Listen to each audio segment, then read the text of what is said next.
Épisode du vendredi 6 octobre, bienvenue à F1 Podcast. Mon nom est Martin Simon avec un C.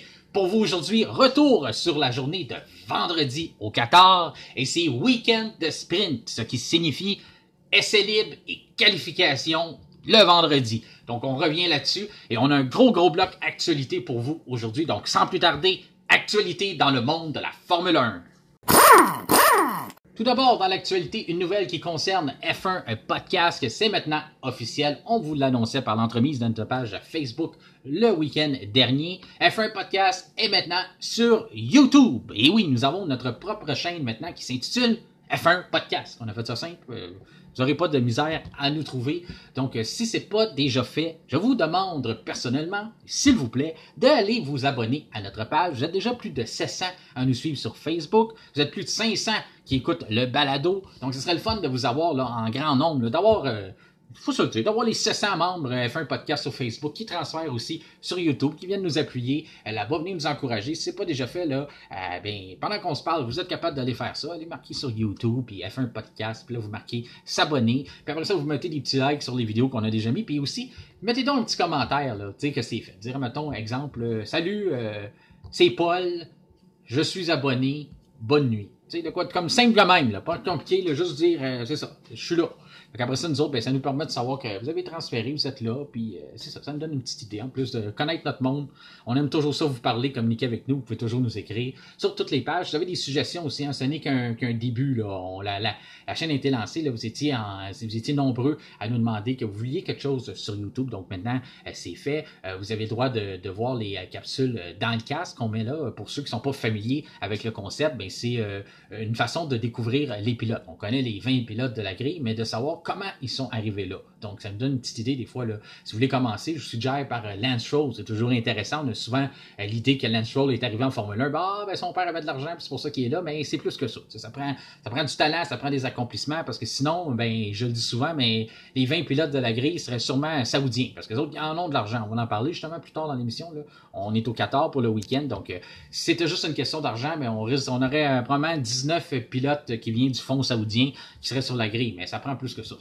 Ça prend du talent, faut gravir les échelons. Donc, ça nous donne une petite idée avec les capsules dans le casque que chaque pilote a un parcours bien à eux. Puis, ils viennent tous, ça arrive pas là. C'est pas des cadeaux. On n'arrive pas en Formule 1 juste comme ça parce que demain matin, tu gagnes à l'auto. Tu dis, ouais, moi, je deviens pilote de Formule 1. Ben non, ça fonctionne pas comme ça. Donc, les capsules sont là pour ça. C'est très, très le fun à écouter. On a des bons commentaires de plusieurs d'entre vous qui disent que vous avez découvert quelque chose. Puis, c'est le but de ça. C'est d'apprendre quelque chose quand vous écoutez chaque petit bloc.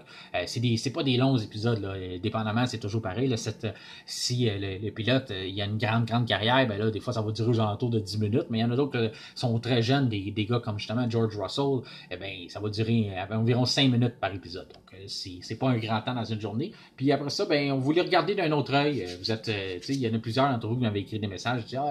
Depuis que j'ai écouté ça, maintenant, je l'aime, George Russell, ou je l'aime, Charles Leclerc. Il l'a pas eu facile, ou Max Verstappen, wow, je connaissais pas ça sur lui. Pareil, Lance Stroll, ça revient souvent. Je savais pas que Lance Stroll avait eu une si bonne carrière que ça avant d'atteindre la Formule 1. Donc, ça, c'est tout sur Facebook. Soyez sûrs de nous suivre, nous mettre des likes. Puis, comme je vous dis, c'est un projet qu'on a pour la prochaine saison de F1 Podcast. On en est à notre première saison. Donc, la prochaine saison, on va développer beaucoup plus de choses. On va avoir plus de contenu exclusif qui vont être sur Facebook. Donc, si vous avez des suggestions aussi entre-temps, gênez-vous pas, écrivez-nous. On est accessible autant sur YouTube. Vous pouvez laisser un commentaire, nous envoyer un messenger, nous écrire sur Facebook ou on a d'adresse courriel F1podcast en un mot, en commercial, gmail.com. Comme à chaque semaine, maintenant, on parle du marché des pilotes autonomes. Qui s'en va l'année prochaine, qui a un volant, qui en a pas. Mais il reste juste Logan Sargent qui est disponible sur le marché. Pauvre lui, il est tout seul. Il sait toujours pas où il s'en va. Mais Logan Sargent, il y a eu des bons mots cette semaine, ça peut le rassurer. C'est James Vowles, directeur de l'écurie McLaren, je m'en vais. Williams, ancien de chez Mercedes. Lui, il y a eu des bons mots pour Logan Sargent. Il a pris le blâme aussi de dire faut lui laisser une chance, c'est un peu de notre faute. On a pris un pilote de Formule 2. Il n'y avait pas nécessairement d'expérience. On lui a mis entre les mains une Formule 1. Faut prendre le temps de le développer. C'est rafraîchissant d'entendre ça, parce qu'on n'entend pas souvent ça en Formule 1. Souvent, on n'est pas patient. On dit que c'est pas une place pour former. Faut que tu arrives prêt. Il y a beaucoup d'argent qui sont reliés à ces postes-là. Donc, on met souvent la pression sur le pilote. On veut qu'il se développe vite. On veut qu'ils arrivent, qu'ils soient déjà prêts, qu'ils soient déjà capables de produire, même si c'est pas le cas avec Sargent. Puis on semble être patient, vouloir lui donner la chance. Donc, c'est intéressant d'entendre ça de la part de James Valls. Puis, on se rappellera, Logan Sargent, c'est pas faux là, ce qu'ils ont dit sur lui. Il a eu ses licences, pour sa super licence pour piloter en Formule 1, il l'a eu à son dernier Grand Prix en Formule 2. Parce que oui, ça prend une super licence, comme une voiture. Là. Nous autres, vous avez votre permis de conduire, vous pouvez conduire un auto. Mais si vous voulez conduire une moto, ben ça prend pour certains, ceux qui ont un certain âge, ils l'ont, mais ceux qui sont plus jeunes, ben les autres, faut aller suivre un cours pour ça. Ça prend une autre accréditation, ça prend une autre licence, ajouter ça à notre permis, une classe qu'on appelle. Donc c'est la même chose en Formule 1. Là. Si vous voulez piloter une Formule 1, c'est pas parce que vous êtes un pilote de course, puis demain matin, dire ah, ouais, je m'en vais en Formule 1, comme on en parlait, il y a un parcours à suivre, mais il faut mériter sa super licence. Eh bien, Logan Sargent, lui, il l'a eu à sa dernière course de Formule 2, donc il n'y a pas eu vraiment d'essai en Formule 1. Donc il apprend son métier présentement là, derrière le volant. Là. Il apprend ça en pleine compétition, devant tous les observateurs du dimanche, et qui le regardent, qui font oh, ben là, il fait des accrochages, tout ça, ben c'est ça. Là, James Valls lui dit on est encore en train de laisser une chance, on croit en lui, on veut le garder l'année prochaine. Sauf que ce qui est spécial avec cette déclaration-là, c'est que c'était tout comme une déclaration qu'il fait, et il sera de retour avec nous en 2024. Il a signé. Il manquait juste ça. Il a tout dit ce qui était beau, ce qui était bon, puis c'est quoi qu'il aimait de lui, mais ils n'ont pas confirmé qu'il était signé. Ça amène une question. Ça soulève la question de dire, il y a Toto Wolff. Est-ce que Toto Wolff est encore impliqué dans ce dossier-là chez Williams? On sait que lui, il veut ramener Mick Schumacher. Il y a une relation particulière avec le jeune Mick Schumacher. On s'appellera que Michael, le père de Mick, si vous ne le saviez pas déjà, lui était chez Mercedes. Il connaît Toto Wolff. Wolff le connaît, le jeune Schumacher, depuis longtemps. Donc, il veut l'aider, il l'aime bien. Il dit qu'il s'est beaucoup amélioré. Aussitôt qu'il a perdu son volant en Formule 1, il l'a pris chez Mercedes comme pilote d'essai, son troisième pilote. Donc, il veut que ça fonctionne. Il trouve qu'il devrait revenir en Formule 1. Donc, est-ce que c'est lui qui continue de mettre une pression pour lui trouver un banc? Et on sait que par le passé, on avait un droit de placer des pilotes chez Williams. Est-ce qu'on a encore ce droit-là? Est-ce que c'est pour ça que c'est pas encore annoncé? Est-ce que c'est vraiment James Valls qui dirige, qui a le dernier mot chez Williams, ou si c'est Toto Wolff qui emmène large dans les paddocks, qui peut parler avec les actionnaires du groupe Williams, puis dire non, c'est ce gars-là qu'il faut mettre dans le banc. Sauf que, quel argument que Toto Wolff peut avoir pour dire enlève Sargent, il coûte cher, il fait des accidents. On va te mettre Schumacher à la place. On s'entend, le Mick Schumacher, rien contre le gars, il est bien fin, puis il a un grand talent, c'est un gars qui était pilote de Formule 2, sauf que si tu t'en vas sur YouTube, tu es capable d'écouter 10 minutes de highlight d'accident de lui. Là. Il n'y a pas un mur sur le calendrier, sur un circuit qu'il n'a pas touché. Là. Lui, il y a des souvenirs de partout. Là. Tu lui demandes Monaco, ouais, j'ai frappé à clôture. En Espagne, je me suis promené dans le bac à gravier. Montréal, ouais, j'ai pété un aileron. Il y a pas mal accroché partout sur toutes les destinations de Formule 1, mais il y a un souvenir quelque part dans un mur. Fait qu'à ce moment-là, c'est pas comme si c'est tout de suite de dire c'est avec lui que tu vas sauver de l'argent. Lui, il t'en fera pas d'accident. Lui, il va. Oui, il y a le parcours d'un champion de Formule 2, mais écoute. Puis en plus, c'était pas sa première saison qu'il faisait tout ça. Là. Sa première saison, il a fait des erreurs, mais il en a encore fait à sa deuxième saison, contrairement à Sargent, qui est à son année recrue. Donc ça reste à voir. Ça va être à surveiller dans les prochaines semaines. Qu'est-ce qui va se passer dans ce dossier-là? Et si on va de l'avant avec Sargent, ou si on attend la fin de la saison, finalement, il va se passer d'autres choses. L'autre nouvelle aussi concernant Williams, c'est celle d'Alex Albon. Alex Albon qui est pas prêt à confirmer son futur en Formule 1 chez Williams. Il veut attendre, son contrat finit à la fin 2024, donc c'est sûr que lui, il va être courtisé par plusieurs équipes, donc c'est prudent de sa part. Il va avoir la chance de risque de choisir. Il y a le contrat de Sergio Perez qui finit à la fin 2024 aussi. Il y a 2026 qui va être une grande place dans le marché, donc est-ce qu'il va signer du court terme en attendant pour se rendre là? Donc ça reste tout à voir pour Alex Albon. Il a fait ses preuves, c'est un pilote qui mérite de graduer dans une grande écurie, de retourner dans une grande écurie. On sait qu'à ses débuts, il y avait seulement 14 courses d'expérience. Donc maintenant, il y en a beaucoup plus. Donc ça va être intéressant de suivre ça. Il y a déjà Aston Martin qui a tendu la perche pour savoir c'était quoi ses intérêts, puis essayer de savoir combien ça coûtait un Alex Albon, puis quand est-ce qu'il serait prêt à signer. Donc c'est sûr qu'il va y avoir beaucoup d'offres pour le jeune pilote britanno-thaïlandais au cours des prochaines saisons. Donc c'est certain de ce qui a confirmé que en 2024, il va débuter la saison avec seulement un année de contrat en poche, donc il sera à sa dernière saison.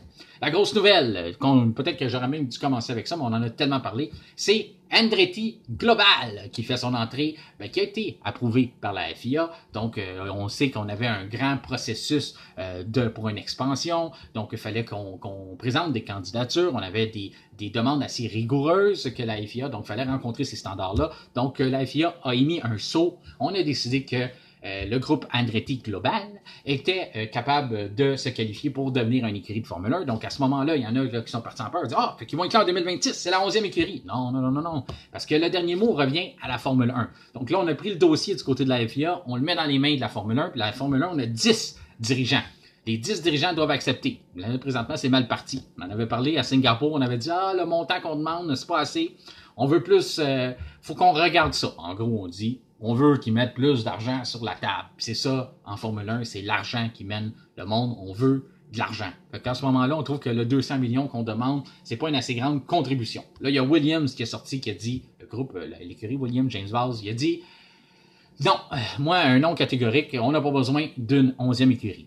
Lawrence Stroll, propriétaire d'Aston Martin, le Montréalais, en entrevue à Sky Sports, il a dit, on ne repart pas ce qui n'est pas cassé. La Formule 1 n'a jamais été aussi bien. Tout le monde fait de l'argent. On est en feu. Donc, on n'a pas besoin d'une 11e écurie. Donc là, on sait pas mal tout donner le mot. Vous ne trouverez pas un dirigeant d'écurie qui va aller dire « Oui, oui, oui, moi j'aime ça, je veux qu'Andretti rentre. » Vous n'entendrez pas dire ça parce qu'on s'est tout parlé. On veut être capable d'avoir le plus d'argent possible. On veut qu'Andretti, avec GM, pige dans leur poche, on aille chercher plus d'argent. Avec Christian Horner aussi qui avait des propos intéressants. Écoutez, lui, il est allé dans la même veine que les autres en disant là maintenant, ils ont été acceptés, c'est à eux autres de venir s'assurer avec nous puis de nous faire une proposition. En gros, ça veut dire mettez 2 valises d'argent sur la table puis nous autres on va compter puis s'il y en a assez pour tout le monde, on va vous donner l'autorisation. Moi, c'est ce que j'ai compris entre les lignes. Mais il mentionnait par exemple Ford versus GM. Ça pourrait être intéressant pour la Formule 1. On sait, Red Bull se passera avec Ford en 2026.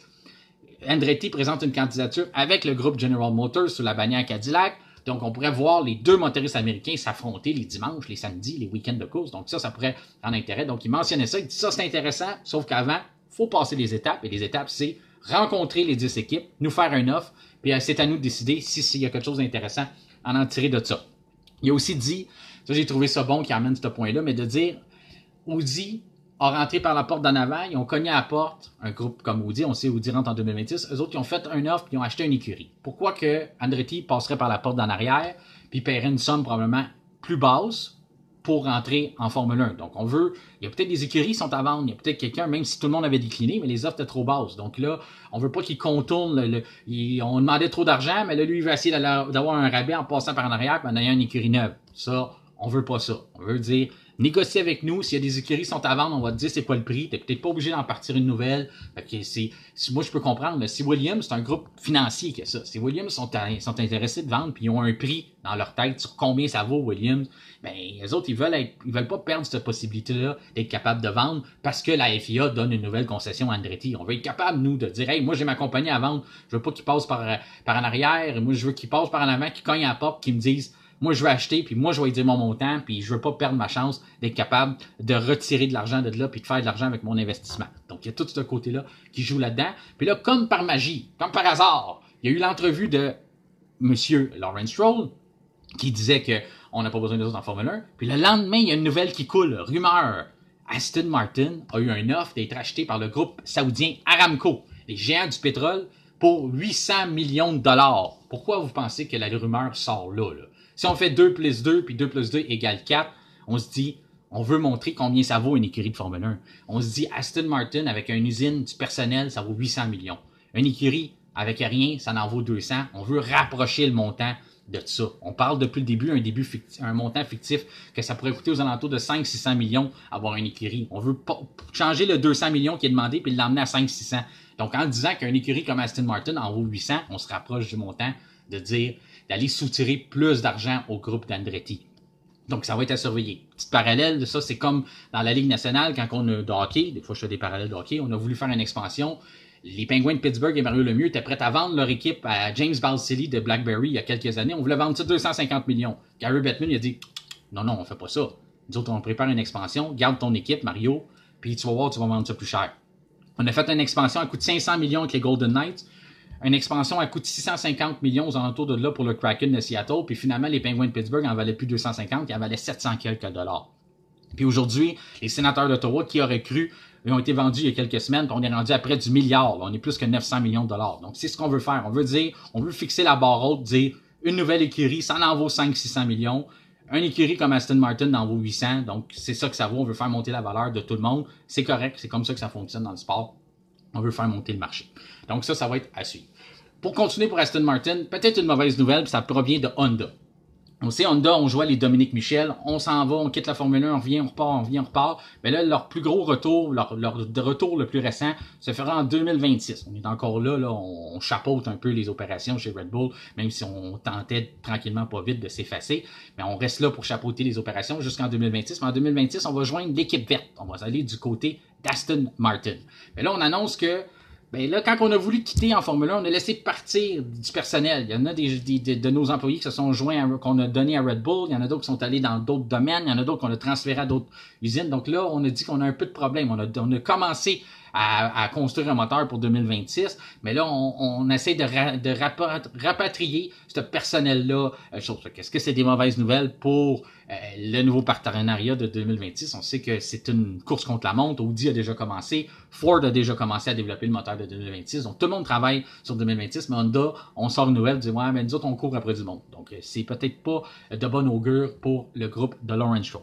Puis, parlant de pas bon augure, ben là, on veut jouer au constructeur. Là. On commence là, on sait avant chez Aston Martin, on achetait nos moteurs chez Mercedes puis nos transmissions aussi. Là, on a décidé de devenir, on veut avoir plus de latitude, donc c'est pour ça qu'on s'associe avec Honda. On veut que le moteur soit développé pour nous, selon nos standards, contrairement à quand on achète un moteur, quand on est client, on ne fait que recevoir le moteur qui a été, la conception a été faite par Mercedes pour leur voiture, puis là, nous, c'est à nous d'adapter notre voiture autour de ça. Mais là, on veut plus faire ça. On veut développer un moteur qui va être adapté à notre voiture. On veut changer de game. On veut plus être un client. On veut être un constructeur à part entière du côté de Aston Martin. Sauf que là, on doit construire une transmission. Mais là, on commence à jouer là-dedans. On commence à se dire, OK. Puis là, on lève la main. Puis là, on a dit cette semaine, on aimerait ça que la Formule 1 standardise la boîte de vitesse pour toutes les équipes. On aimerait ça que tout le monde ait la même chose. Ça ferait réduire les coûts. Ça, j'ai de la misère avec ça. On a fixé un budget en Formule 1 à 145,5 millions pour qu'on arrête de dépenser des 400 millions comme Mercedes faisait, ou des 350 millions comme Ferrari le faisait, ou des 320 millions comme Red Bull le faisait, des 400 millions, whatever. Tous ces montants-là, on a voulu limiter ça. Là, on dit, on veut que tout soit à 145,5 millions, mais là, les écuries disent, ouais, ben, ça serait le fun qu'on limite des coûts pour arriver au plafond. T'sais. On serait plus facile avec le plafond budgétaire, ce serait le fun qu'on standardise les transmissions. Là, moi, je trouve que il y a d'autres séries qui existent là-dessus. Beaucoup de respect pour le NASCAR, beaucoup de respect pour l'Indy, mais c'est des séries qui travaillent là-dedans, eux autres, dans la standardisation. La Formule 1, il ne faut pas dénaturer le sport. La Formule 1, tu es supposé construire ta voiture. On a fixé un montant, il y a un plafond budgétaire, construis ta transmission. Sinon, si tu veux être un client, achète-la à quelqu'un qui est capable de la faire puis de la produire dans les coûts. Mais toi, si tu veux jouer à ce jeu-là puis être un constructeur à part entière, ben construis-la ta boîte de vitesse. Montre-nous ce que tu sais faire, innove, trouve tes moyens. Mais là, ça, je trouve qu'encore là, ça sent pas bon de dire qu'on commence dans le domaine de vouloir tout construire, puis là, on te lève déjà la main et dit « Ouais, mais ça coûte cher, ça. Ce serait le fun qu'on ait un allègement puis qu'on standardise. » Là. En plus, on a 145,5 millions pour construire une transmission, mais là, on dirait non, on standardise. Là, finalement, le moteur, ben, on le construit une fois, puis on a un gel pendant 4-5 ans. Fait que ça commence à faire bien de l'argent juste pour faire des ailerons. À un moment donné, si le 3/4 du char est standardisé, puis il vous reste juste à faire des petits ailerons, on va pouvoir baisser le montant encore. 145,5 millions, vous allez en avoir bien trop. En tout cas, moi, je suis pas d'accord avec cette nouvelle-là, ça va être à suivre. Mais on a déjà dit du côté d'Aston Martin qu'on avait une très, très grande opposition quand on avait présenté ça. Et je peux comprendre les autres écuries comme Ferrari et compagnie qui sont des constructeurs à part entière depuis plusieurs années où on dit non, il y a un moyen de faire tes pièces, construis, apprends dans le domaine, mon grand, puis tu vas être capable de rejoindre la parade, tu vas être capable de suivre. Ensuite, bonne nouvelle, pendant que ça va peut-être moins bien du côté Honda Aston Martin, du côté McLaren, on a inauguré notre nouvelle soufflerie, le nouveau tunnel qu'on attendait depuis si longtemps. On sera plus obligé d'utiliser le tunnel qui datait de plus de 20 ans, là, qui était désuet de Toyota, puis qui était en Allemagne. On était obligé de se déplacer. Alors, on pouvait pas travailler à la même usine. Donc, tout ça, c'est fini. Là, on sait que 20 ans en Formule 1, c'est de la préhistoire. Donc là, on est au goût du jour. On a aussi un nouveau simulateur. Donc, on est tout inauguré ça. On est prêt. Donc, la voiture de 2024 va être construit en partie avec cette nouvelle technologie-là, mais c'est surtout la voiture de 2025 qui va être entièrement construite avec le nouveau tunnel et les nouveaux simulateurs. Mais pour l'instant, pour le développement, c'est déjà intéressant. Là, on sait, ils vont être surveillés avec ce qu'ils ont fait, le retour de l'année, le retour de la décennie, peut-être même le retour de l'histoire de la Formule 1. On était capable de faire ça avec des vieux outils qui nous donnaient pas vraiment les circonstances de course. Là. Ça reproduisait pas vraiment ce qui se passe sur une piste de Formule 1 ou dans une course. Donc, c'était très, très dur de développer une voiture là-dessus. On était obligé de le faire faire pendant les Grands Prix. Donc à ce moment-là, là, d'avoir cette nouvelle technologie-là, ça va être intéressant à suivre, de voir ce qu'on va être capable de faire avec déjà les accomplissements qu'on a fait chez McLaren, de voir là, maintenant avec la nouvelle technologie ce qu'on va être capable de faire, est-ce qu'on va être capable de finalement compétitionner Red Bull.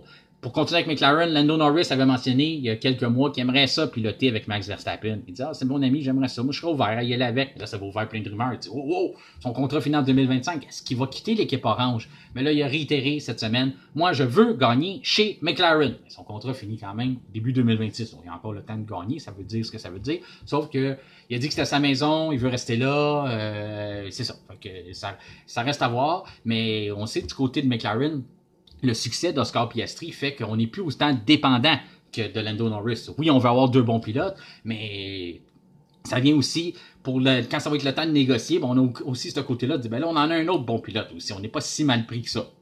Donc, ça va être à discuter. Parlant d'Oscar Piastri, capsule dans le casque de cette semaine disponible sur Spotify. Si vous voulez l'écouter, c'est sur l'histoire du jeune Piastri.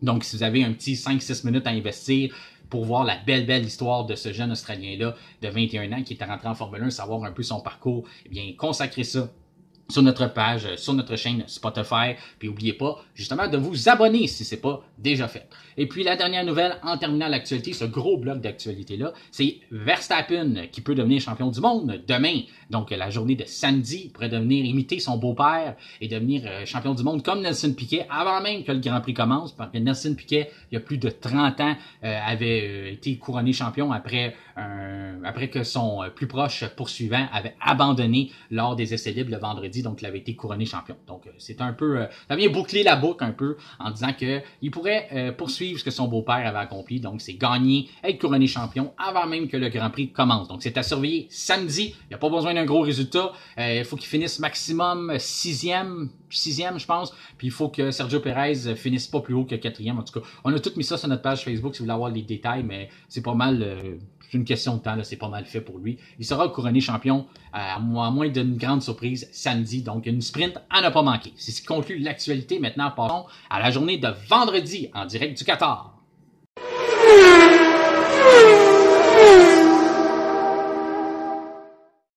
Bon, eh bien, journée de vendredi, c'est un week-end sprint. Donc, à ce moment-là, les vendredis sont différents. On a la séance d'essais libres qui n'est pas représentative et c'est la seule du week-end. Donc, quand on dit qu'elle n'est pas représentative, c'est qu'elle ne se passe pas au même moment de la journée où les qualifications vont avoir lieu ou au même moment de la journée où la course va avoir lieu. Et c'est encore plus vrai quand on est dans les circuits au Moyen-Orient où normalement, ou je pourrais même dire...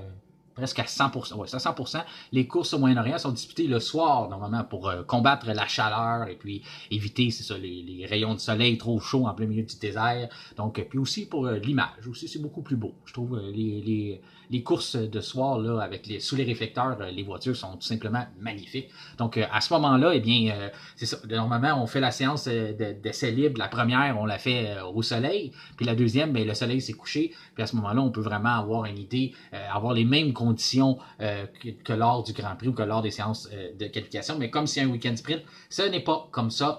La seule séance d'essai libre du week-end se tient en fin de soirée, donc avant que le soleil se couche. Donc, on n'a pas les mêmes conditions. Donc, comme de toute façon, on fait toujours première séance d'essai libre, on prend ça, on met ça aux poubelles. On passe tout de suite à la séance de qualification. Comment ça fonctionne, les week-end sprints? Ben oui, je le sais, c'est pas facile. Même les plus habitués sont encore un peu mélangés. Comment ça fonctionne? Comment ça, ils se qualifient aujourd'hui? Ben, ils se qualifient pour dimanche. On fait la qualification pour dimanche, puis demain, soyez pas surpris, on refait une autre qualification, mais cette qualification-là est pour la course de samedi, la course sprint. Donc, demain, on a le shootout sprint qualification, puis on a une course sprint qui pourrait couronner même le champion du monde. Donc, à ne pas manquer.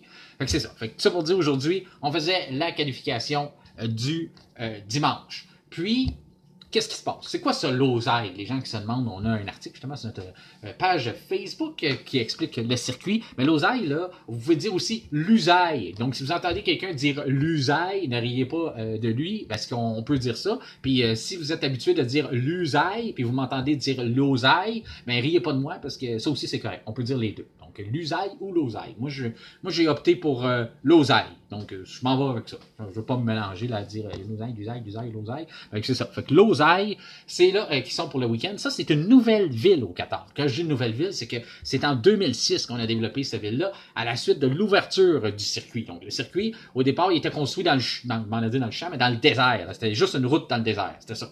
Puis là, on a développé toute une ville autour de ça. Fait après, au début, ça a été construit pour des courses de moto. Fait que ça a ouvert ses portes en 2004. Puis 2 ans après le premier Grand Prix de moto, on a tout développé une grosse ville autour de ça. Donc, c'est pas loin de la capitale, Doha, mais c'est à quelques minutes de là. Mais la ville s'appelle l'Oseille ou l'Usaille. Puis là, le circuit, c'est le circuit de l'Oseille. Puis là-bas, ça a été tout développé à cause de ça. Puis là, dans les dernières années, on est allé en 2021, la Formule 1 est allée là-bas. En 2022, on n'y a pas été parce qu'on faisait toute la place pour la Coupe du Monde qui avait lieu là, la Coupe du Monde de soccer. Puis on a dépensé, là, juste sur la ville, on a dépensé 45 milliards de dollars juste pour développer cette ville-là. Donc, vous ne la verrez pas vraiment pendant le Grand Prix parce qu'autour, c'est plutôt encore du désert. Mais si vous avez des images du centre-ville ou dans les reportages, vous allez voir, c'est assez magnifique ce qu'on a fait. Vous pouvez aller sur Internet voir ça. Mais tout ça pour dire, ça se passe là. Donc, la grosse argent du pétrole, là, on a beaucoup d'argent au Qatar. Si vous avez suivi la Coupe du Monde de soccer, on a construit plusieurs stades en quelques peu de temps avec des conditions très douteuses. Fait que c'est ça, on a réussi à construire ça. Là. Il y en a même qui ont été, on avait justement dénoncé les conditions de travail des ouvriers là-bas. Il y en a beaucoup qui ont perdu la vie pour construire des stades très rapidement. Mais parlant d'infrastructure, on a aussi des nouveaux paddocks qui sont vraiment incroyables. Là, ça, on a construit ça là, en même pas 1 an. Là. Pensez ici à Montréal, on a construit des paddocks. Ça n'a pas été aussi vite que ça. Vous allez me dire, ici, on a des syndicats et on ne travaille pas avec les mêmes conditions. Je suis bien d'accord avec vous. Bien là-bas, en tout cas, c'est de toute beauté. Vous avez une chance. Vous allez le voir là, pendant le week-end. On ne peut pas le manquer. Là. C'est un méga building avec tous les garages. On a grossi ça. On a mis ça beau avec la lumière. On a tout. C'est un très, très beau circuit. Vraiment, là, les circuits au Moyen-Orient pour aller vivre la Formule 1, c'est rendu, c'est quelque chose. C'est vraiment une ambiance F1. On a des restaurants, on a des lumières, on a des écrans géants partout. On a des arbres, des faux arbres, plutôt des lumières, des choses. En tout cas, c'est très, très beau. C'est toujours un plaisir de visiter ça un peu à tous les week-ends de course à travers les images qu'on nous présente à la TV. Puis, on voit là c'est déjà commencé, mais on va falloir qu'on fasse du rattrapage sur nos Grands Prix en Amérique du Nord. Les nouveaux, peut-être moins, là. On a vu Miami, on a vraiment aménagé ça. Mais Montréal, va falloir qu'on commence à aménager un peu.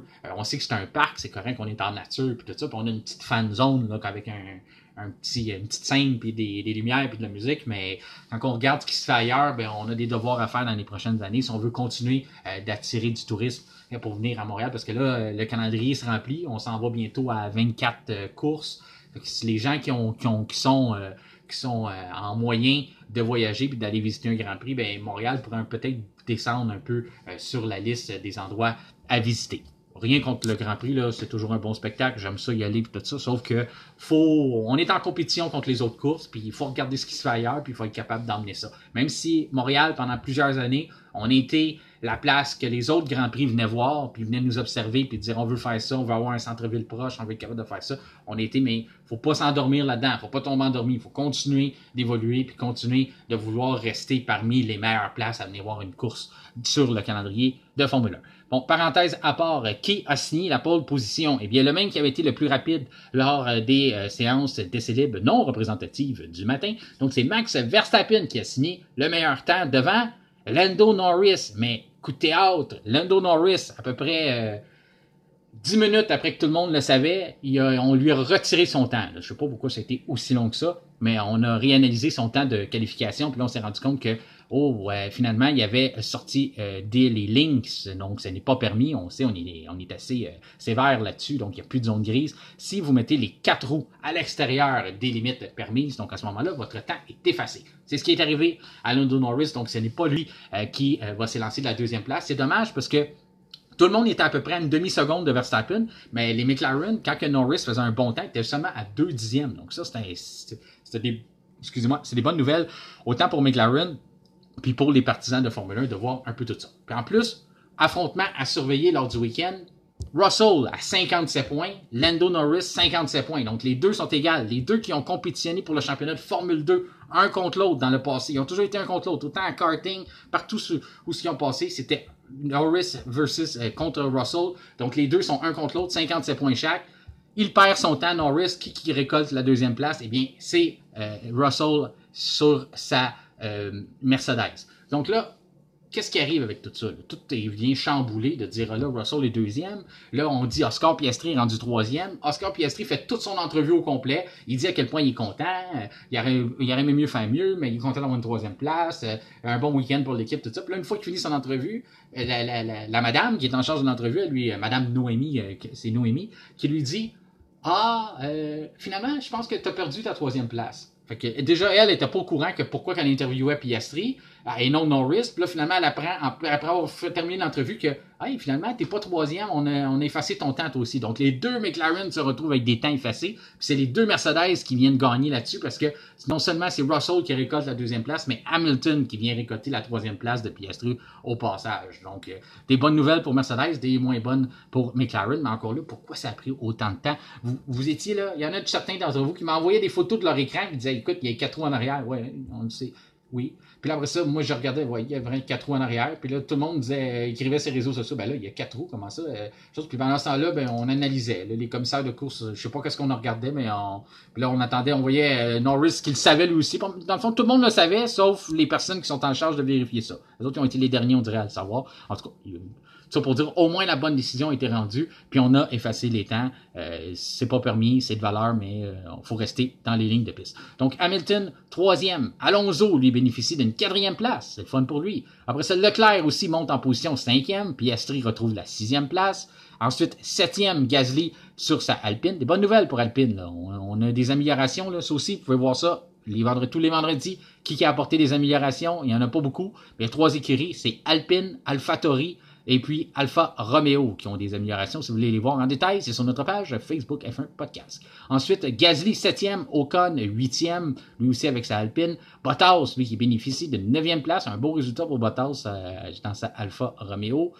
Norris, lui qui se retrouve 10e à cause que son temps est effacé. Donc, quand on efface le temps, on retourne à notre meilleur temps, mais il n'y en avait pas inscrit d'autres. Ces 2 temps ont été effacés durant la séance. Donc, c'est retrouvé dernier de la Q1. Tsunoda, 11e. C'est vraiment rendu la place. Hein. On voit ça, les Alpha Tauri, là. Depuis, on apporte de nombreuses améliorations. On était dernier au classement. Si on peut commencer à mettre un peu de points, on pourrait peut-être quitter cette fameuse place-là de finir dernier au championnat. Mais on voit, là, on frappe à la porte des points à chaque week-end. Donc, Tsunoda, 11e. Sainz, 12e. Il dit qu'il n'était pas surpris. Il s'attendait dès le début. Il trouvait qu'il y avait un mauvais balance sur la voiture. Il y a eu pourtant des bonnes essais libres le matin.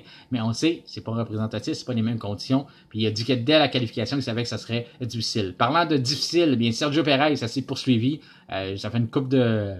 Alors, on est rendu une couple de mois que je vous parle, qui traîne un sac à dos, lui, avec à tous les week-ends, il rajoute du poids dedans, puis ça devient de plus en plus stressant, puis la pression est de plus en plus sur Sergio Perez, mais ça se poursuit. Il a été éliminé en Q2, il n'a pas réussi à atteindre Q3 pour... je sais même plus, là, j'ai perdu le compte, peut-être 6e, 7e fois de cette saison, avec la meilleure voiture, la Red Bull, ben, il est 13e pour le Grand Prix de dimanche, donc encore du rattrapage à faire, l'histoire se poursuit. Albon, 14e, Hülkenberg, 15e, après ça, ensuite, Sargent, 16e. Bon résultat pour Sargent, quand même, 16e, c'est relatif, mais quand même. Ensuite, 17e pour Lance Stroll. Lance Stroll, là, vraiment pas content. Il s'est fait éliminer encore, il ne s'attendait pas à ça. Il a donné un coup dans le mur, il a poussé son thérapeute sportif, en tout cas, c'est lui qui a payé la note. Il s'est fait pousser, puis tu sais, je dis pas que c'est le bon comportement à avoir, là, je prends ça sur une note humoristique, là, parce qu'il n'y a pas eu de blessure, il n'y a pas eu de mal, mais quand même, il était vraiment pas content, Lance Stroll. Tout le monde a payé la note autour de lui. Tout le monde qui était autour de l'auto quand il est arrivé au garage, disons que c'était pas la place où être, parce qu'il était vraiment pas content. Puis même, il y a un journaliste aussi qui a eu droit à une entrevue assez courte. Il a demandé à Lance Stroll, ben là, qu'est-ce que tu fais? Il y a encore une sprint race demain. Qu'est-ce qu'il te reste à faire? Tu penses quoi? Comment tu vas entendre ça? Puis il a répondu, piloter. Puis il est parti. Ça a été sa seule réponse qu'il a eu à son entrevue. Une entrevue qui est obligatoire après les qualifications. Mais je pense pas qu'il y a une limite de mots que tu dois dire. Mais disons que il a sûrement soit battu ou égalisé un record de Kimi Räikkönen en faisant une entrevue d'après qualification avec seulement un mot, piloter. C'était le commentaire de Lance Stroll. Ensuite, Liam Lawson, lui, 18e, un peu plus difficile. C'est probablement sa dernière audition. Je pense qu'il n'y a pas besoin. Il a déjà fait ses preuves. Là. On sait qu'il est compétitif. Puis il fait un bon rendement depuis qu'il est arrivé. Mais il a su lundi qu'il allait piloter en remplacement de Daniel Ricciardo, qui n'est toujours pas prêt. Il travaille sur le simulateur, Ricciardo, mais il n'est toujours pas prêt à reprendre l'action. Magnussen, 19e. Et puis c'est Guan Yu Zhou qui a eu le pire temps, 20e temps. Donc il s'élancera dernier pour la séance pour la course de dimanche. Donc demain, comme on disait, demain, c'est les shootouts sprint. Donc, on remet ça avec une autre séance de qualification. En après-midi, nous autres, oui, ça va être en après-midi pour nous. Ça va être une course sprint. Donc, ça risque d'être intéressant. Pour la première fois, on va couronner un champion du monde. Ça risque d'être Max Verstappen. Surtout que Sergio Perez, il fallait qu'il finisse au moins dans les 4 premiers. Puis là, il est rendu 13e. Donc, ça devient de plus en plus clair que Verstappen sera un triple champion du monde demain. Donc, c'est un rendez-vous. Et voilà, c'est ce qui conclut notre épisode du vendredi 6 octobre. Merci d'avoir fait confiance à F1 Podcast. Notre prochain rendez-vous sera lundi pour notre épisode retour sur le Grand Prix du Qatar. D'ici là, bon week-end de course.